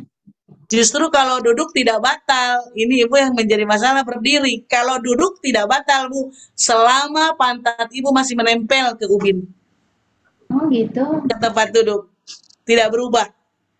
Ya, yang menjadikan batal itu benar-benar tidur. Kalau Ibu coba les aja enggak juga. Paham ya? Kalau kan berdiri tuh Bu, kadang-kadang berdiri les gitu. Mau jatuh. Jadi tidur dalam definisi ilmu fikih, tidur yang membatalkan adalah Ibu benar-benar tidur tergeletak sedang memakai mukena. Paham ya? Jadi kalau cuma les sadar lagi itu cuma ngantuk namanya ya. Gitu. Tidak masalah. Terima kasih Bunda Eri. Ya. Tapi karena kita ingin mendapatkan yang sempurna, ketika kita sudah wudhu, makanya kenapa wudhu? Supaya langsung on. Supaya sadar, karena ikatan setan sudah terbuka. Ikatan yang satu dibuka saat kita berwudhu. Ikatan kedua dibuka setelah kita pertama ketika bangun, kedua ketika wudhu, ketiga ketika sholat. Terlepas semua, langsung semangat lagi gitu. Ya, jadi ketetapan di beberapa mazhab namanya ya, kalau ilmu fikih. Wudhu tidak batal jika seseorang tidur sambil berdiri, sujud, ruku dalam sholat atau sholat di luar posisi tersebut, karena saat itu Ibu masih mampu mengendalikan diri, betul nggak? Masih mengendalikan diri kan? Iya. Iya. Jadi jawabannya selama Ibu masih mengendalikan diri. Karena tidur yang sesungguhnya tidur itu tidur tidak sadar. Ya. Definisi tidur dalam ilmu fikih itu tidur sama sekali tidak sadar. Itu. Tahu-tahu orang sudah selesai sholat. Iya kan? Itu mah kebluk atau Bunda? Kebluk mah tegudang-gudang. Ya. Gitu. Jadi begitu beberapa pendapat. Terima kasih Bunda. Sampai di sini ulama mengatakan wudu tidak wajib bagi orang yang tidur sambil berdiri, sujud dan duduk kecuali ia sedang berbaring miring. Yang benar tadi tergeletak. Salah satu bukti lain mengenai hal tersebut adalah hadis Nabi. Mau dibaca Ibu hadisnya biar lebih mantap?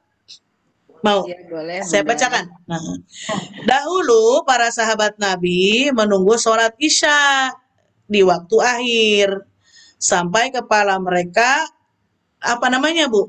Itu tuh nundutan. Nunduk ya. Apa namanya? Ngantuk. Terantuk-antuk. Iya, tuh.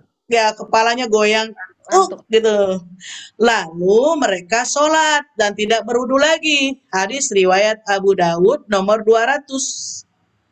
Silahkan dicari. Jadi mereka tidak wudu lagi karena dia sedang menunggu. Kadang-kadang juga dia menunggu Rasulullah datang. Tapi ngantuk subuh ya, terutama sama Isya mungkin kalau yang habis capek bekerja. Ya, jadi hadisnya ada di Sunan Abu Daud nomor 200. Seperti itu Ibu Yanti. Ya, terima kasih Bunda Eri. Baik, Apalagi kalau masih ada yang mau bertanya? Apalagi kalau duduk ya, itu nggak batal banget kalau duduk. Dia masih kekar. Silakan kalau masih ada yang mau bertanya.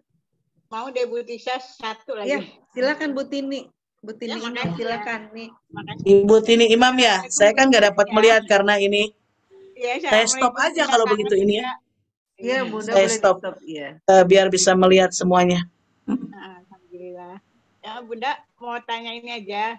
Kalau kita lagi udah sholat nih ya, kira-kira udah 2 rakaat atau 3 rakaat, tiba-tiba ada perasaan pengen pipis atau kebelet, itu kita bertahan, tanggung, diterusin. Tapi nggak konsentrasi. Nah, lebih baik kita batalin atau kita ya udah tanggung terusin tapi nggak konsentrasi gitu. Wah, itu banyak sekali yang seperti itu, Bu. Hati-hati, Ibu tuh lagi diganggu oleh hamazat. Saya pernah cerita di kajian Khairun Nisa ini tentang hamazat. Iya. Hati-hati, takut was-was. Kalau kejadiannya itu baru sekali, lanjutin saja. Supaya tidak dipakai setan, nanti Ibu sholat selanjutnya kayak gitu lagi, nanti Ibu kayak gitu lagi. Ibu batal lagi, Ibu wudu lagi. Ya. Lanjutkan saja dan fokusin aja. Karena sudah terjadi di dalam pergerakan kita beribadah. Kalau bisa ya, sedikit lagi. Keringanan dari Allah. Ya. Itu berfokus saja coba. Ini kan udah dimasuk di dalam sholat. Itu model begini, Bu. Model Rasulullah SAW sedang sahur. Ingat gak? Ada yang bercerita tentang ini? Rasulullah sedang makan, tiba-tiba adzan subuh. Ingat gak? Ya, Modelnya begitu dalilnya. Ya. Diteruskan makannya oleh Rasulullah. Meskipun sudah adzan subuh. Kenapa? Karena sedang berlangsung. Gitu. Ibu Tini meneruskan sholatnya meskipun ada rasa pengen pipis. Kenapa? Karena sholat ini sedang berlangsung. Jadi nggak fokus. Paham ya? Takut kebelet gitu kan. Soalnya apa? Soalnya takut ada was-was dari syaitan mengganggu. Untuk selanjutnya. Kalau kita ngikutin terus suka was-was. Seperti ada rasa kentut dari depan, dari belakang, ada rasa kentut, itu abaikan. Oleh karena itu solusinya adalah sebelum sholat jangan lupa baca Rabbi a'udzubika min hamazatis syayatin wa a'udzubika rabbi ayyahdurun. Katakanlah wahai Muhammad, aku berlindung kepada Allah dari bisikan, bukan godaan aja, bisik-bisik gitu namanya. Kalau istilah bahasa Indonesia, dikitik-kitik gitu. Kitik-kitik. Batal, sholatnya batal. Kencing dulu. Gitu. Hamazat, ya. Hamazatis syayatin. Wa'udzubika rabbi ayyahdurun. Aku berlindung kepadamu agar setan tidak hadir di hadapanku mengganggu ibadah-ibadahku. Jangan lupa buat tempel di tembok. Biar hafal. Biar wudhu kita, sholat kita, ibadah kita tidak kena hamazat. Ya. Udah paham ya Ibu Tini? Ibu Tini cantik sekali hari ini. Cerah. Kita udah libur ya hari Kamis. Ibu Tisa belum dikirim ya tentang mat. Oh ya, kemis masih Oh, ada ya? masih di review Bunda. Kirim saja nggak apa-apa buat bahan-bahan bacaan. Oh baik, nanti saya kirim Bunda. Baik. Ya, masih ada yang bertanya lagi? Saya mau tanya dong. Assalamualaikum, boleh nggak? Ibu Emma, silakan Ibu. Assalamualaikum Bunda Eri. Waalaikumsalam warahmatullahi Ibu. Iya. Enggak, saya mau tanya ini Bunda Eri, apakah saya berlebihan enggak sih? Jadi gini ceritanya, kalau saya kan kalau tahajud itu yang ambil yang akhir karena saya tidurnya malam. Tidurnya tuh saya jam 12-an, jadi kalau tahajud saya yang jam 4:04 gitu bangun. Jadi biar sekalian nanti langsung subuh gitu. Subuhan. Iya, subuhan. Terus saya udah, ini kan saya sholat kadang 3:30 gitu. Terus saya sholat sunnah wudhu, mesti kalau habis wudhu saya sholat sunnah wudhu, terus habis itu tahajud. Kalau misalnya ini sholat duha juga sholat sunnah wudhu juga dulu, terus kalau mau sholat yang wajib juga gitu. Jadi selalu saya tuh menjalankan sholat wudhu kalau habis wudhu gitu. Terus Ibu malah mendapatkan keutamaan, bukan berlebihan. Yang ini Ustazah, yang pertanyaan saya tuh berlebihannya gini. Saya kan misalnya ini tahajud, saya udah sambil nunggu adzan subuh tuh saya kan udah dikir-dikir segala macam ini.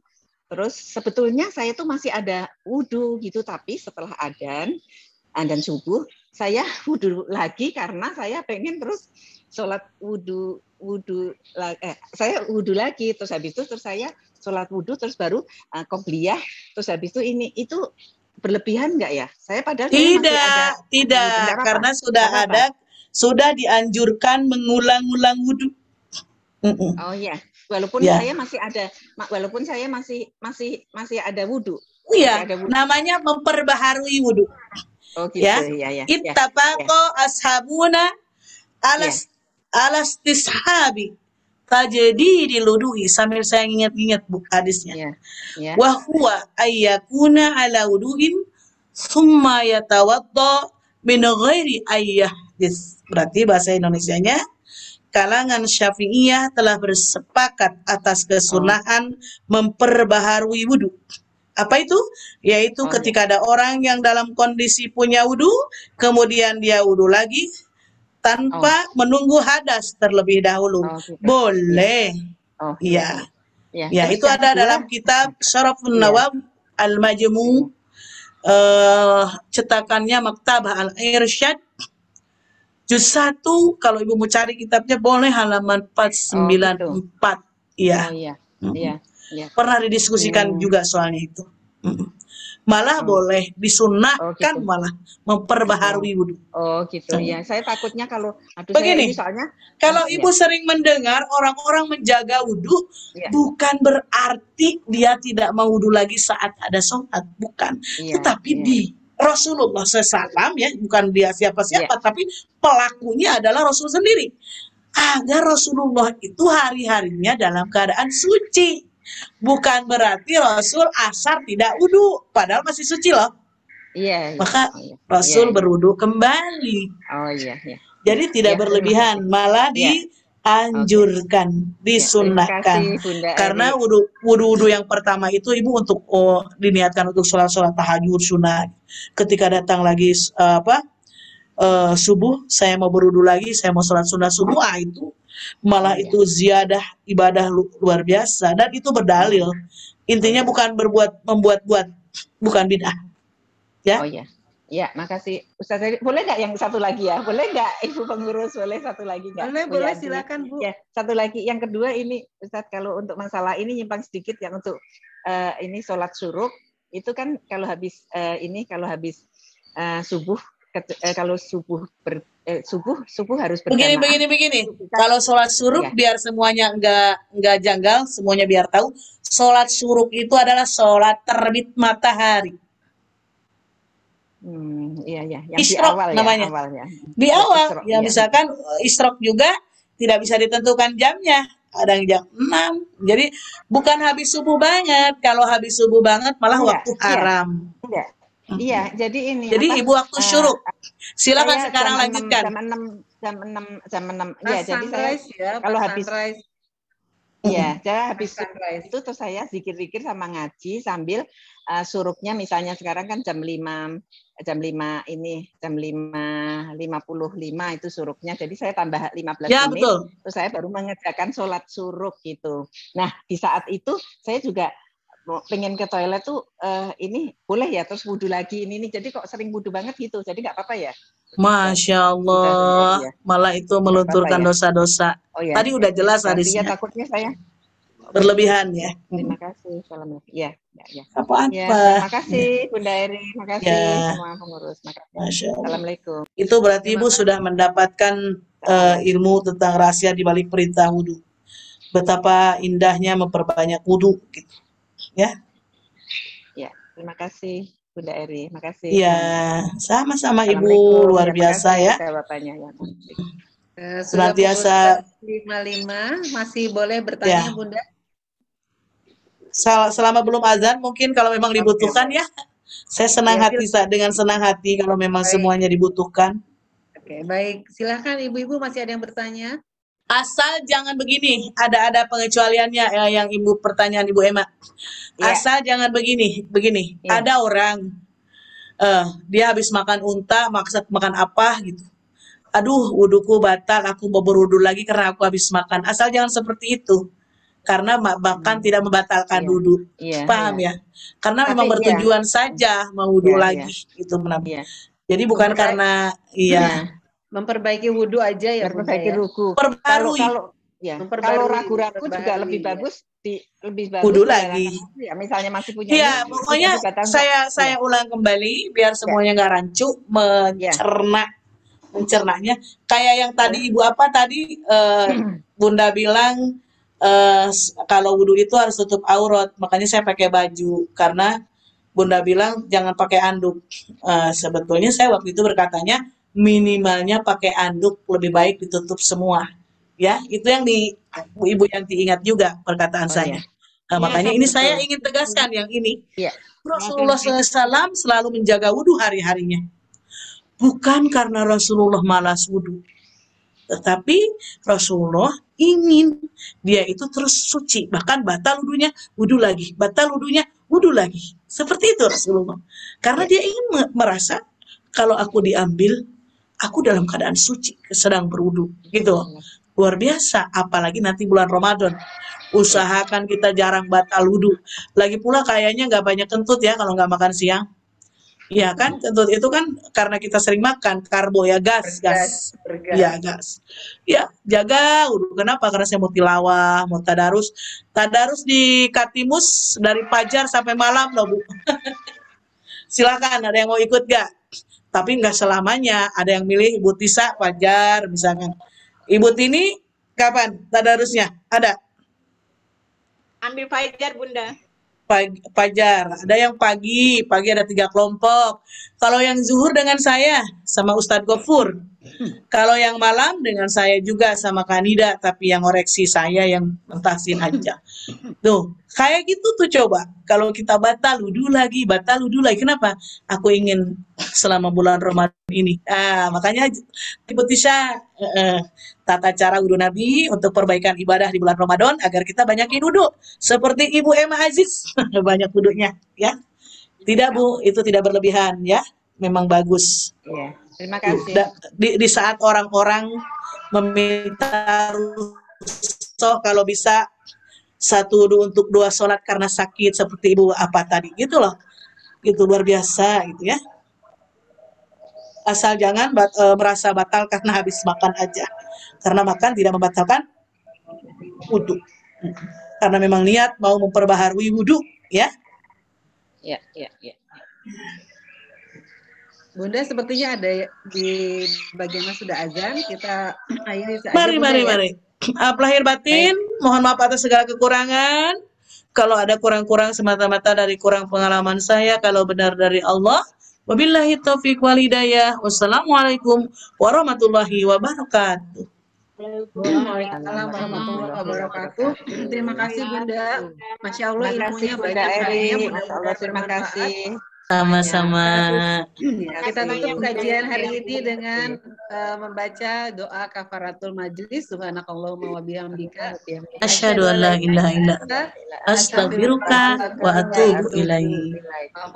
Assalamualaikum warahmatullahi Terima kasih Bu Tisha. Waalaikumsalam Bu warahmatullahi Eri, Bu wabarakatuh. Yanti, semua Terima kasih.